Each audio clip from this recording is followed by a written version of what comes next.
Шиңгилдеп мөмө байлаган бул кокон гилес багы Аламбек дыйканчылык чарбасына тиешелүү. Жалпы аянты 1 гектардан ашуун жерди ээлейт. 12 жыл мурда эгилген 1100 түп кокон гилес 3 жылдан соң мөмөсүн бере баштаган. Ошол жылдан тарта бул үй бүлөнүн киреше булагына айланган. Кирешени жакшы берет, жылыга алат. Ошо эми баштапкы жылдан 1 тоннадан алдык, ошодон көбөйүп, былтыркы жылы 11 тонна алдык, мурдагы жылда 11 тонна алганбыз. Кокон гилес өзү бул кам суу болот. Суу койсо эми тез астына көп токтото койбой агыз бериш керек. Анан ушу гүлдөйүн дегенге чейин мен баштап эми дары чачабыз. Жакшы түшүм берген жылда 1 түптөн 100 килограммга чейин мөмө алышат. Жыл сайын бышымчылык учурунда жергиликтүү жашоочулар келип, убактылуу жумуш менен камсыз болушат. Бир чакасын 10 сомдон терип, өз акыларын алып кетишет. Мен отуруп сорттойм. 300-400 сомдон пул алам, балам. Bir günüge o katta betti berişet. Alligini sortayız biz okşan katta ayalдар. Yaş baldarımız 20-30 somdan teret. Hali 1. klasdan 10. klaska çeyin baldarım var. Nevrelerim var. Tuğan uruktu melanı toptoyuz. Oş aşar bulut da bir 10 gün bu yerde meyran bulut. Men adamlarga aytar elem. Şu жақшы багбандардан келип көрүп, баскан тургандан бери, кантип аралагандан бери, кантип суу бергенден бери көрсө, bu Kırgızstanımızda bakçalık jagынан, bal jagынан Kırgızstan dünyaga деле tanınsa болот болчу. Мына Кытайлыктар ушу кокон гилести алууга заказ берип атат.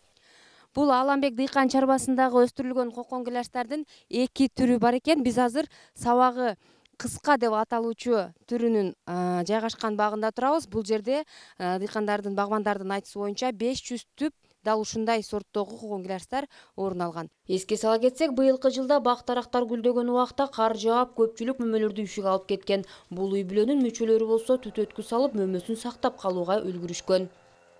Гүлдөгөндө жаан чачым болуп, гүлдүн ичине суу топтолуп калат экен. Суу топтолуп, погода резкий жамгыр жаап, резкий күн ысып кетсе, ошо гүлдүн ичине топтолуп калган суу кайнап, гүлдөр күйүлүп калат. Эгер постепенно бирдей температурада ысып барса, ошондо калат да. Биз түтөткүнү сууктан кармап калыш үчүн эле негизичи, сууктан кармап калыш үчүн эле кылабыз. Анан ар бир түбүн эмес, общий площадька карап бөлүп сотиктеп чыгарып эле түтөбүз. Күнүмдүк оок аташын багбанчылык менен өткөргөн Аламбек чарбасында мындан сырткары көчөттү уругунан эгип, аны жетилтип сатыкка да чыгарышат. Короосунда алманын, кокон гилестин жана көптөгөн дарактардын бир нече түрлөрү бар.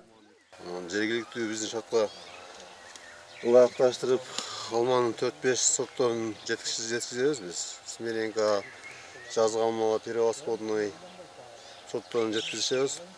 Өзүнүн жергиликтүү шартка быйыл мыналарды Польшадан алып келип, бүчүлөрүн улап жеткирип берип атабыз. Быйыл биринчи жаңы көчөттөр эми булар. Багбандын айтымында дагы бир жуманын аралыгында кокон гилести тере башташат. Буга чейин алып жүрчү кардарлар өлкөнүн ар бир аймактарынан келишет.